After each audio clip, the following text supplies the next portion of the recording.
Hi, it's Connie Erickson, and I am fairly live. And today I want to talk about why keeping the peace doesn't. Recently, in my private practice, I've had a run on young wives or girlfriends who are not getting along with their family's partners, and those rifts are causing major upheaval for a lot of people. And I'm not going to get into any specifics because every situation's different, but these rifts need a couple of things to keep themselves going. In addition to having women that aren't getting along, the other commonality that these families have is men who are trying to keep the peace. These men are doing the best they can to keep everybody happy and not upset everyone, not upset anyone, especially their partner. And I'm not trying to gender stereotype, but this is what I'm seeing, and much of the time it does seem to fall along gender lines. So, this is going to be in two parts. Today, I want to talk about why keeping the peace doesn't work, and next time, I want to talk about boundary setting. So, why keeping the peace doesn't. And guys, I'm talking to you because, again, in my experience, the majority of peacekeepers are men. Women can be just as guilty, but right now, I'm seeing a lot of men. So if you take nothing from this, just stop now. Stop keeping the peace. You're not helping. You're not keeping the peace. You are probably making things worse in the long term. Not dealing with the small stuff doesn't keep the peace. It makes things worse. It's like sweeping stuff under the carpet until you trip over the giant speed hump in your living room.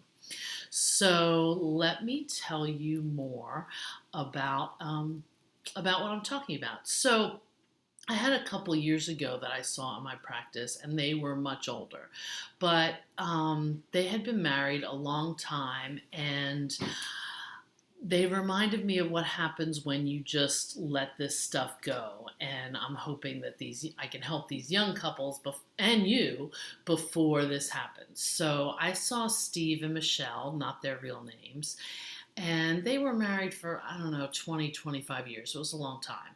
And Michelle didn't really enjoy Steve's family, even from the beginning. It was like nothing awful. She just found them kind of annoying. So she made excuses not to see them. And this bothered Steve, but they're young in their relationship and it's not that big of a deal. So he didn't want to argue about it. It was just easier to keep the peace. He ended up seeing his family mostly by himself, except for holidays, and he just enabled her excuses. And that worked pretty well for a while until they had kids.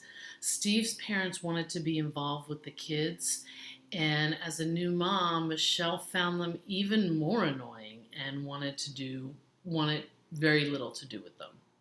Michelle found their comments and behaviors irritating, and she just didn't want to deal with them. And Steve never called his parents out on their behaviors because he felt like things were already tense, and he didn't want to make things worse. He didn't want to hurt their feelings. Well, that really pissed off Michelle, who was like, "Why aren't you sticking up for me? You're taking your parents' side." And because Steve wasn't saying anything, it really did seem like Steve was siding with his family. So he saw less and less of his parents and his siblings, and to him it just wasn't worth the hassle. So it started to feel like he was taking sides, which he most decidedly did not want to do.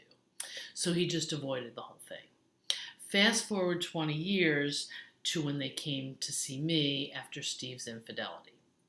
Now, his infidelity is a whole nother story, but it is related, and I'll tell you why in a minute. So that's what brought them to therapy, and it really just wasn't all that surprising to me. Because he had never learned to stick up for himself and resonate with his own integrity, he did never stuck up for himself, for his feelings and his thoughts all those years. Years later, he had a really difficult time being his authentic self with Michelle, which led to even more distance and eventually to an affair. And this is not that uncommon because it's frequently easier to be yourself with a stranger than someone who's going to yell at you. And I'm not blameful of the betrayed partner. I'm just telling you that not being authentic definitely leads to distance, which leaves you at risk for an affair. Anyway, they both did a lot of work, and the relationship is okay, but not ideal. They have deep grooves, deep patterns of how they relate to their families. And during their time in therapy, Steve's father actually passed away, and Steve was just plagued with regret. He didn't have the relationship he wanted with his parents because he had spent so many years keeping the peace. He kept the peace for so long that he lost himself.